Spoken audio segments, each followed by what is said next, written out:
नमस्कार, sports our देख रहे हैं आप। मैं हूं केशव। पाकिस्तान की चैंपियंस ट्रॉफी से विदाई हो गई है। 29 साल बाद पाकिस्तान किसी आईसीसी इवेंट का मेजबानी कर रहा था और महज 4 दिनों में उसका बोरिया बिस्तर बन गया और वो चैंपियंस ट्रॉफी के पहले ही दौर से बाहर हो गया। अब दूसरे दौर में देखें तो भारत और न्यूजीलैंड तो चैंपियंस ट्रॉफी के सेमीफाइनल में पहुंच चुके हैं, लेकिन दूसरी टीमों को लेकर के सस्पेंस बना हुआ है। कहा जा रहा है कि इस मैच जो अफगानिस्तान और इंग्लैंड के बीच जो मैच हुआ उसके बाद चैंपियंस ट्रॉफी सेमीफाइनल के दौर जो है और दिलचस्प हो गया है।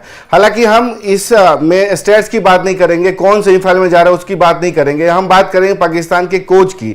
पाकिस्तान के कोच भारत से हार के बाद पहली बार प्रेस कॉन्फ्रेंस करने आए। आकिब जावेद ने तमाम जो सवाल थे जर्नलिस्ट के और हार को लेकर के, या कह सकते हैं पाकिस्तानी टीम के जो एक तरीके से फजीहत हो रही है उस पर उन्होंने चुप्पी तोड़ी और तमाम तरह के सवालों के जवाब दिए और कह सकते हैं कि इसकी टोपी उसके सर वाली बात उन्होंने की।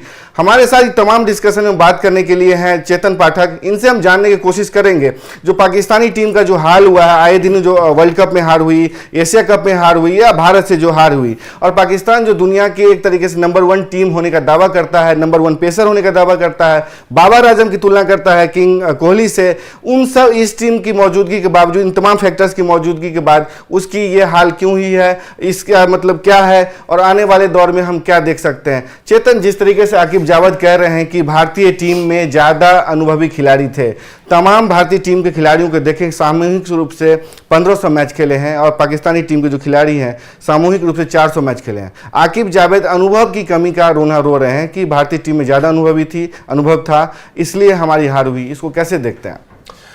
देखिए केशव, जिस तरीके से पाकिस्तानी टीम की हार हुई है, 2017 का जो चैंपियंस ट्रॉफी का जो मुकाबला था उसमें किस तरीके से आप देखिए तब के वीडियो क्लिप्स जो हैं वायरल हो रहे हैं, किस तरीके का प्रदर्शन रहा। नो डाउट अच्छा प्रदर्शन था, तभी जीत पाने में कामयाब जो है पाकिस्तानी टीम रही थी। लेकिन इस बार जो कमियां थी वो पाकिस्तान में साफ नजर आ रही थी। एक तरीके से तो लय की कमी जो पाकिस्तानी खिलाड़ियों में थी वो साफ नजर आ रही थी और उसका फायदा, भरपूर फायदा जो है भारतीय खिलाड़ियों ने उठाया। विराट कोहली जो पिछले काफी समय से फॉर्म में नजर नहीं आ रहे थे, उनकी एक तरीके से स्ट्रेंथ नजर नहीं आ रही थी पिच पर, वो उन्होंने भरपूर उस मैच में दिखाई और उसके बाद जो परिणाम है वो भारत के पक्ष में इतने अच्छे तरीके से आ पाया।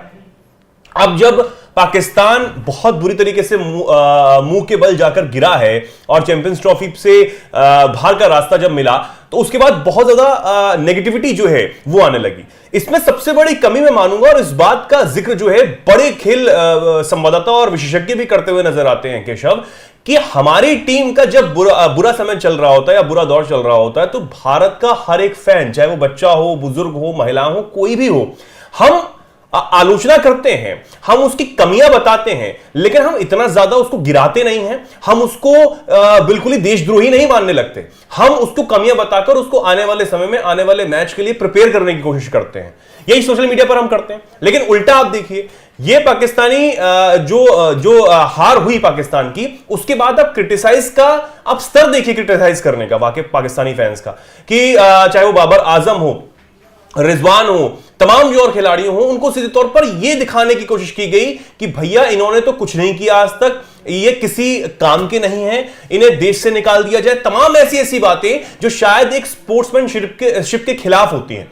ये कहीं ना कहीं बहुत ज्यादा दिक्कत देने वाला होता है खिलाड़ियों के लिए। अगर हम पाकिस्तान और भारत की बात ना करें, सिर्फ खिलाड़ियों को लेकर बात करें केशव, तो ये बहुत दुखदाई होता है। किसी भी देश का एक खिलाड़ी वो अपने देश के लिए खेलना जानता है और खेलता है और अच्छे से खेलने के लिए मैदान में उतरता है, गद्दारी तो नहीं करता है, लेकिन आप उसको एक गद्दार के तौर पर पेश करना चाहते हैं। ये पाकिस्तानी फैंस में जो है वो कमी है और इस बात का जिक्र बार बार हमेशा किया जाता है। टीम के जो वरिष्ठ खिलाड़ी हैं उनकी तरफ से, चाहे आकिब जावेद हो, उनका यह कहना है कि भारत की जो टीम है वो ज्यादा मजबूत रही, लेकिन उसमें उनका दर्द जो ये था कि भारत के फैंस और उनकी जो तमाम जो चीजें हैं, अब देखिए आप पाकिस्तान के अंदर भी इतने सारे जो फैंस थे वो विराट कोहली का समर्थन करते नजर आए, विराट कोहली के पोस्टर वहां पर लगे हुए थे। तो यह दिखाता है कि विराट कोहली हो या फिर रोहित शर्मा हो, भारत का कोई भी खिलाड़ी हो, उसकी क्या मौजूदगी है भारत में, भारत की टीम के अंदर और लोगों, क्रिकेट प्रेमियों के अंदर, सिर्फ भारत के क्रिकेट प्रेमियों के अंदर नहीं, क्रिकेट प्रेमियों के अंदर।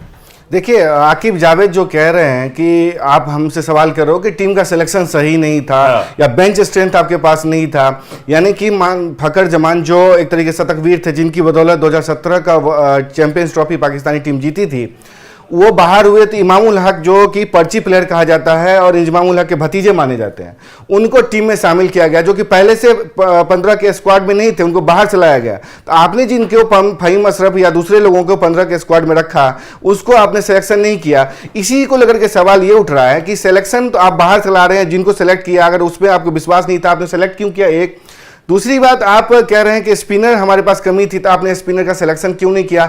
आपके लिए 23 रन या 26 रन देकर के अबरार अहमद ने विकेट लिया, मिस्ट्री स्पिनर, वो एकमात्र ऐसा था जो किफायती भी रहा, विकेट भी लिया। आपको स्पिनर की कमी खेली, आपने ये कहा कि दूसरी टीम में ज़्यादा स्पिनर था, आप स्पिनर क्यों नहीं ले गए? दूसरी बात, आप ये कह रहे हैं कि आप, आकिब जावेद का ये कहना है कि आप टीम के बेंच स्ट्रेंथ पे सवाल उठा रहे हो, लेकिन बेंच स्ट्रेंथ आपके पास है कौन सा जिसको आपको टीम में ले जा रहे हो? ये उस टीम का कोच कह रहा है जिस टीम के पास एक लंबी चौड़ी फहरिस्त रही है स्पिनर की और एक तरीके से तेज गेंदबाजों की, अच्छे अच्छे बल्लेबाजों की, दुनिया घातक बल्लेबाजों की, उनको ये कहना पड़ रहा है। तो आप क्या देखते हैं कहां डाउनफॉल आया पाकिस्तानी टीम में कि उसके पास एक बेंच स्ट्रेंथ भी नहीं है जो आप उसको मैदान पर खिला सकते, रिप्लेस कर सकते? कमियां बहुत सारी हैं, कमियां बहुत सारी हैं। और जिस तरीके का आपने जिक्र किया कि टीम में सही तौर पर सिलेक्शन ना होना, ये बहुत बड़ी कमी हो जाती है। और आपने कितना अभ्यास किया, कितने आप नेट पे पसीना बहाते हैं, कितनी आपकी तैयारी थी, ये भी एक बहुत बड़ी चीज हो जाती है। अब आप देखिए कई अब इस हार के बाद, पाकिस्तानी हार के बाद या फिर अन्य जो देशों के खिलाड़ी हैं उनकी हार के बाद क्या क्या चीजें सामने आने लगी। पैट कमिंस हैं, वो बयान ये देते हैं कि भारत को दुबई में खेलने का फायदा मिल रहा है, दुबई के जो पिच है, दुबई में जो ग्राउंड है, वहां पर खेलने का फायदा मिल रहा है। आकिब जावेद भी कुछ ऐसा ही कह रहे हैं, कुछ ऐसे ही कहते हैं, यही इसी पे आ रहा था मैं, कुछ ऐसे ही कह रहे हैं। तो ये कहना कि भारत को वहां खेलने का फायदा मिल रहा है, हम यहां खेल रहे हैं इसलिए हम ऐसे जूझ रहे हैं, हमें पता है कि हम कैसे खेल रहे हैं, तो ये सीधे तौर पर एक्सक्यूज हो गया। आपको भी, हम तो सुरक्षा कारणों की वजह से नहीं गए ना, कि वहां पर खेलने के लिए कौन मना कर रहा था? हमारे तो सुरक्षा कारण थे। और पाकिस्तान सुनिश्चित नहीं कर पाता है, नहीं जिम्मेदारी ले पा रहा था कि भैया वहां पे आने वाला भारत का हर खिलाड़ी या फिर कोई भी भारत की तरफ से आता है वो सुरक्षित रहेगा। उसकी वजह से हमने बैकआउट किया, हमने बार बार अड़े रहे तो हमारी बात मानी गई। शायद हमारी बात सही होगी इसलिए मानी गई, वरना क्यों मानी जाती केशव? बिल्कुल सही कह रहा हूं मैं। अब दूसरी बात यह है कि अगर पाकिस्तानी खिलाड़ी यहां पर या फिर पैट कमिंस जैसे इतने महान खिलाड़ी इस बात को कहते हैं कि भारत को वहां खेलने का फायदा मिल रहा है, वो उनकी सोच है, ये कहीं ना कहीं सीधे तौर पर एक्सक्यूज दिखाता है कि अगर आप अच्छा नहीं खेल पा रहे हैं, आपका प्रदर्शन अच्छा नहीं है, तो आप किसी और के जरिए जो आप ऐसी बातें बोलें और अपना एक्सक्यूज जो है, अपनी कमी छुपाने की कोशिश जो है वो कर सकें। यही आकिब जावेद जो है वो करते हुए नजर आ रहा है। कुल मिलाकर के जो आकिब जावेद कर रहे हैं उस पर तो पोस्टमार्टम होता रहेगा। अब देखने वाली बात होगी कि पाकिस्तानी टीम में जिस तरीके से कप्तानी को लेकर रिजवान अहमद पे एक तरीके से खतरे के बादल मंडरा रहे हैं, उसी तरीके से कोच आकिब जावेद पे भी एक तरीके से संकट के बादल मंडरा रहे हैं। उनसे भी कोचिंग ली जा सकती है, पूरे पाकिस्तानी टीम में पोस्टमार्टम हो सकता है। अब क्या होता आने वाले दिनों देखने वाली बात है। आज जो पाकिस्तान और बांग्लादेश की मुकाबला हो उस पर निर्भर करेगा कि पाकिस्तान किस तरह के प्रदर्शन करता है और किस तरीके का उनके टीम के बल्लेबाज हैं या गेंदबाज हैं वो एक तरीके से परफॉर्मेंस दिखाते हैं। तो हमारी नज़र पाकिस्तान, बांग्लादेश सहित चैंपियंस ट्रॉफी की तमाम खबरों पर बनी रहेगी। इस तमाम बातचीत के लिए चेतन आपका बहुत बहुत शुक्रिया। तब तक के लिए देखते रहें स्पोर्ट्स। नमस्कार।